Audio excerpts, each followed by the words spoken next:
पानीपत हरियाणा का एक जिला। यह ऐतिहासिक दृष्टिकोण से बहुत ही महत्वपूर्ण स्थान रखता है, क्योंकि पानीपत में इतिहास के 3 महत्वपूर्ण युद्ध हुए हैं।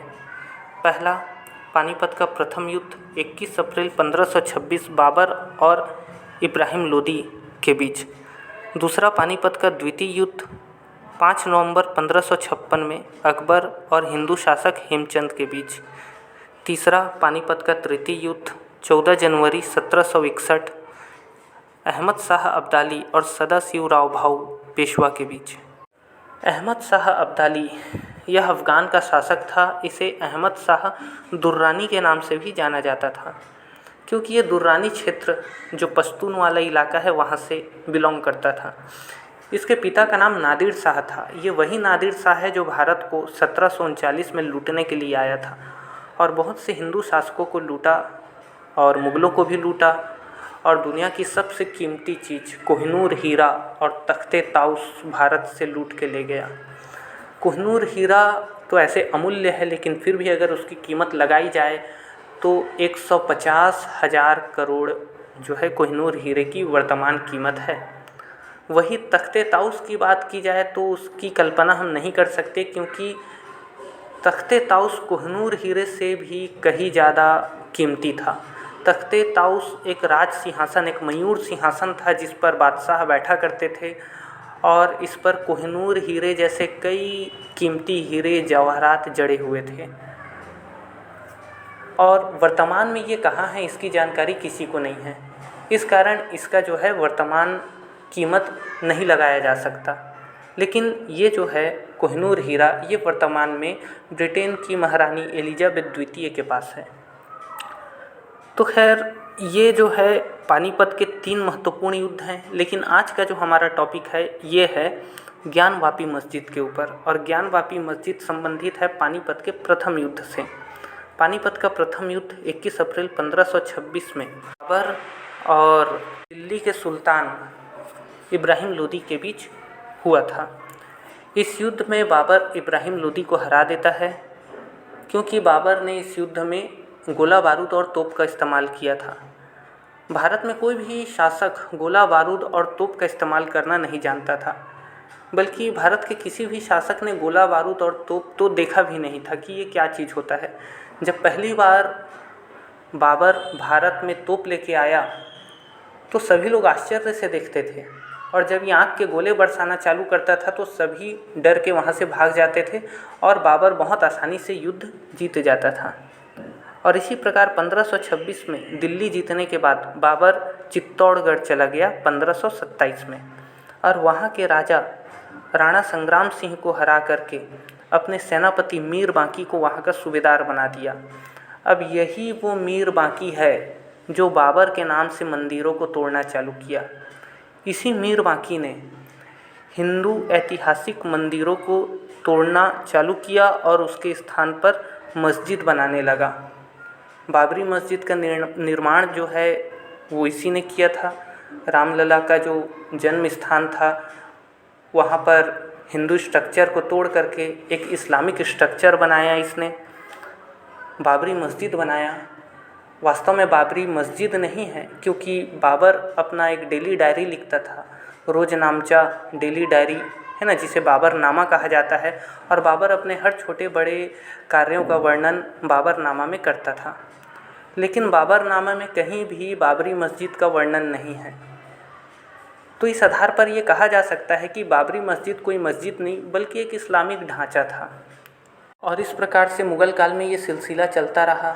मंदिरों को तोड़ा जाने लगा, वहाँ पर मस्जिद बनाए जाने लगे, धर्म परिवर्तन कराया जाने लगा, जजिया कर लगाया और बहुत ज़्यादा मात्रा में मुस्लिमों में बाकी धर्म के लोगों को, खास करके हिंदू धर्म के लोगों को कन्वर्ट किया गया।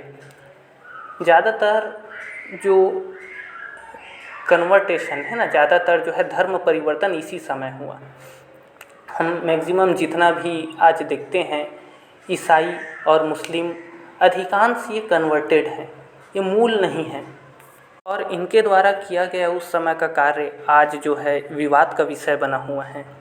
जैसे हम एग्ज़ाम्पल के लिए देखते हैं, अयोध्या का राम जन्मभूमि बाबरी मस्जिद का विवाद, मथुरा का कृष्ण जन्मभूमि ईदगाह मस्जिद का विवाद और वाराणसी का विश्वेश्वर धाम और ज्ञानवापी मस्जिद का विवाद। राम जन्मभूमि बाबरी मस्जिद विवाद 2019 में सुप्रीम कोर्ट के द्वारा सुलझा लिया गया है। कृष्ण जन्मभूमि ईदगाह मस्जिद का विवाद अभी भी चल रहा है और विश्वेश्वर धाम और ज्ञानवापी मस्जिद का विवाद तो अभी बहुत ही ज़्यादा ज्वलंत चर्चा का विषय बना हुआ है। आप कोई सभी न्यूज़पेपर उठा लीजिए, न्यूज़ चैनल खोल के देख लीजिए, वहाँ पर आपको ये जो है ज्ञानवापी मस्जिद विवाद दिख जाएगा।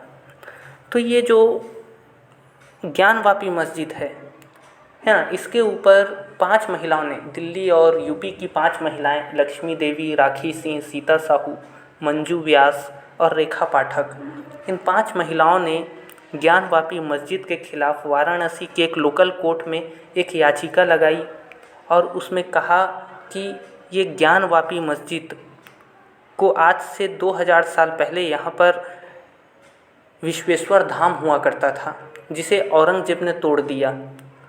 2000 साल पहले औरंगजेब ने विश्वेश्वर धाम को तोड़ दिया और आज़ादी के बाद 1969 में 1969 में यहाँ पर मुस्लिम समुदाय के द्वारा ज्ञानवापी मस्जिद की स्थापना कर दी गई।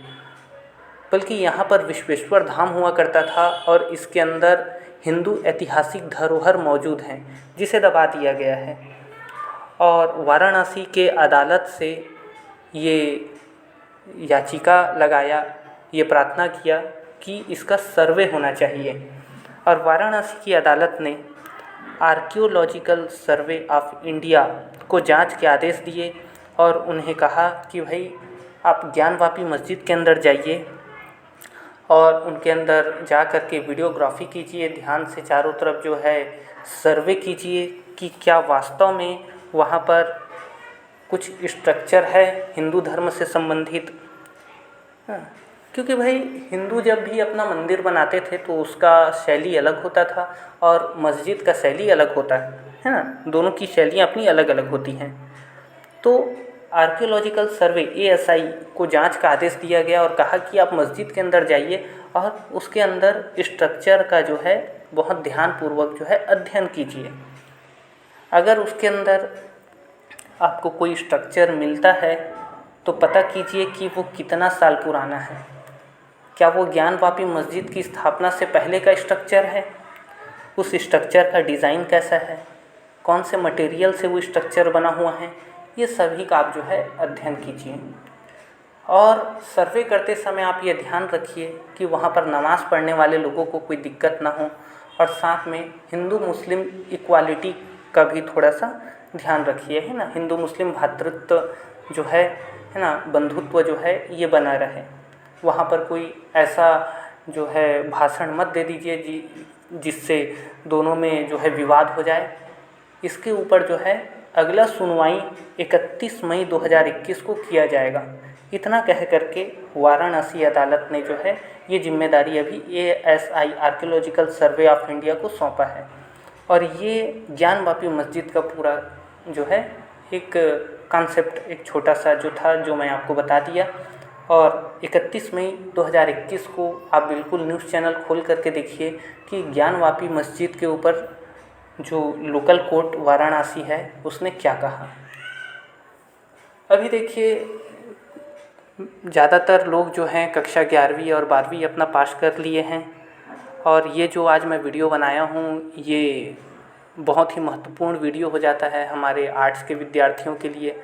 न्यूज़पेपर आप सभी डेली पढ़ते रहिए, न्यूज़ चैनल देखते रहिए और जो भी घटनाएं घट रही है उसको ध्यान में रखिए, है ना। क्योंकि आर्ट्स के विद्यार्थियों के लिए ये बहुत महत्वपूर्ण होता है। हमें ना तो किसी कमरे के अंदर घुस करके कोई केमिकल उमिकल मिलाना है, ना ही कुछ लिखा पढ़ी जोड़ना घटाना करना है।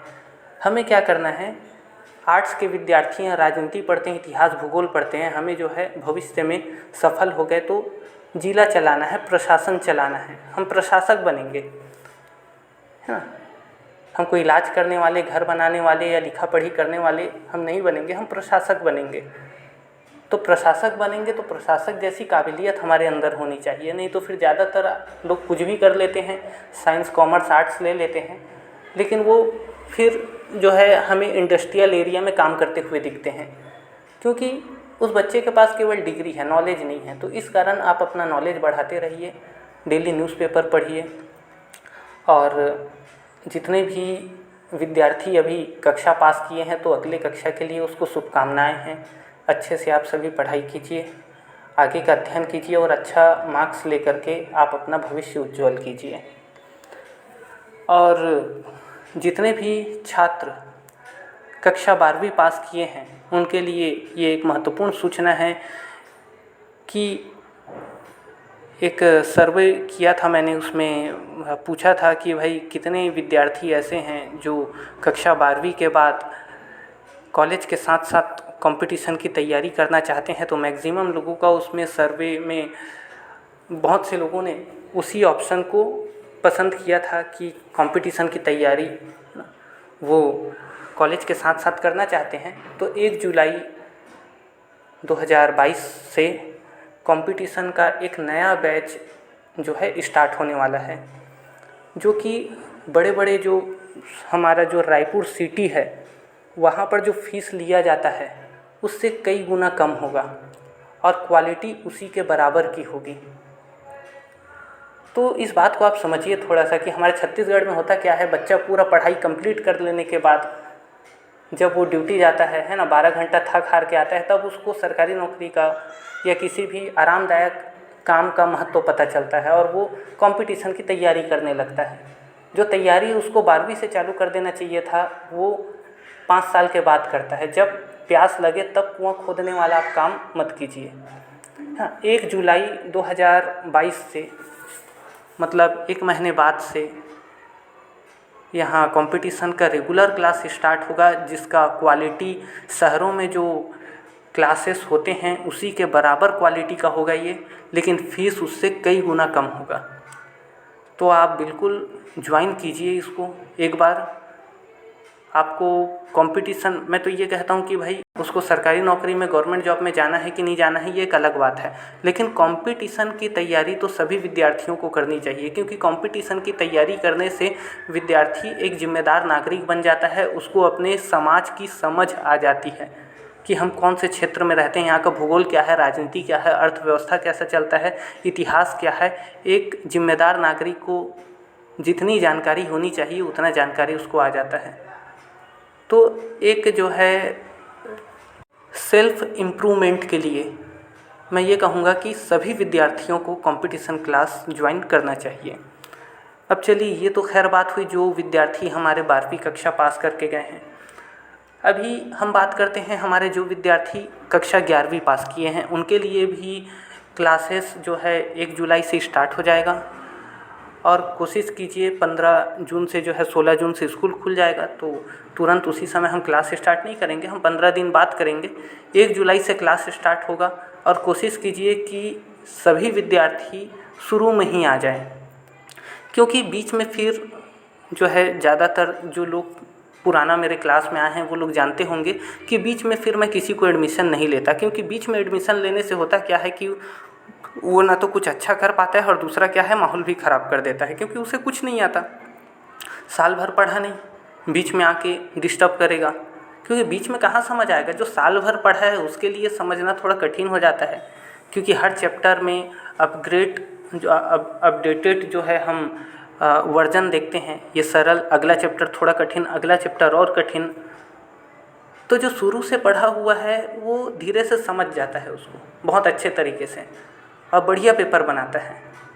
जैसे कि हम देखते हैं कि पिछले साल, अभी ये पिछला जो हम लोग का बैच हुआ 12वीं का, उसमें जो शुरू से आए हैं हमारे विद्यार्थी वो 70%, 75, 72% ऐसा लाए हुए हैं। लेकिन विनती करने पर बहुत से विद्यार्थियों को मैंने बाद में भी एडमिशन दे दिया था और उनका 60% है ना, 55%, 60% ऐसा बना हुआ है। तो इसी कारण से बीच में फिर मैं किसी को एडमिशन नहीं देता। तो कोशिश कीजिए कि आप सभी स्टार्टिंग में ही ज्वाइन कर लें, क्योंकि बीच में जो है एडमिशन आपको नहीं मिलेगा। और अगर आप किसी कारण से ज्वाइन नहीं कर पा रहे हैं तो भी ये कक्षा 12वीं है, अच्छे से मेहनत करें, क्योंकि अगर आप घर में ईमानदारी से पढ़ेंगे तो वहाँ से भी अच्छा नंबर ला सकते हैं। ओके, जय हिंद।